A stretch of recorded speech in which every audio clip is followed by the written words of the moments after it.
Chapter 1. Treating of some matters preparatory to the spirit of prayer. The greatest part of mankind, nay, of Christians, may be said to be asleep, and that particular way of life which takes up each man's mind, thoughts, and actions may be very well called his particular dream. This degree of vanity is equally visible in every form and order of life.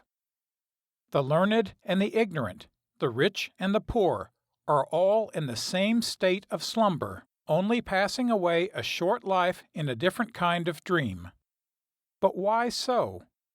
It is because man has an eternity within him, is born into this world not for the sake of living here, not for anything this world can give him, but only to have time and place, to become either an eternal partaker of a divine life with God, or to have an hellish eternity among fallen angels.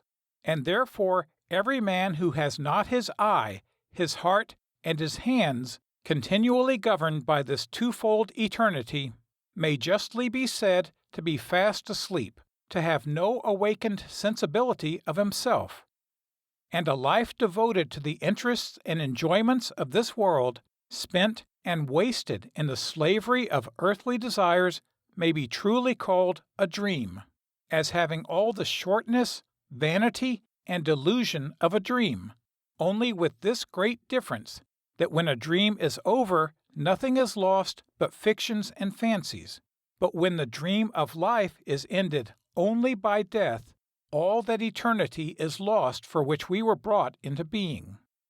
Now there is no misery in this world, nothing that makes either the life or death of man to be full of calamity, but this blindness and insensibility of his state, into which he so willingly, nay, obstinately, plunges himself.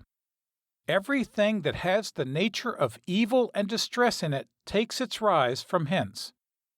Do but suppose a man to know himself that he comes into this world on no other errand but to rise out of the vanity of time into the riches of eternity.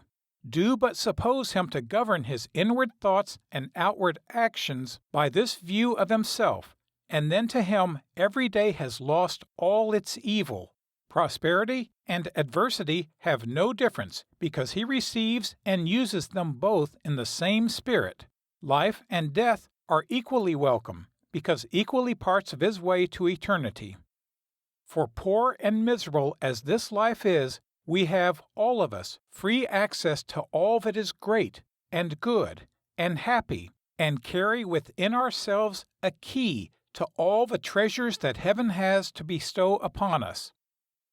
We starve in the midst of plenty, groan under infirmities, with the remedy in our own hands, live and die without knowing and feeling anything of the one, only good, whilst we have it in our power to know and enjoy it in as great a reality as we know and feel the power of this world over us.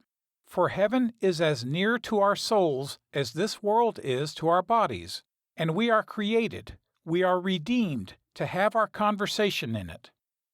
God, the only good of all intelligent natures, is not an absent or distant God, but is more present in and to our souls than to our bodies, and we are strangers to heaven, and without God in the world, for this only reason, because we are void of that spirit of prayer which alone can and never fails to unite us with the one, only good, and to open heaven and the kingdom of God within us. A root set in the finest soil, in the best climate, and blessed with all that sun and air and rain can do for it, is not in so sure a way of its growth to perfection as every man may be whose spirit aspires after all that which God is ready and infinitely desirous to give him. For the sun meets not the springing bud that stretches toward him with half that certainty, as God, the source of all good, communicates himself to the soul that longs to partake of him.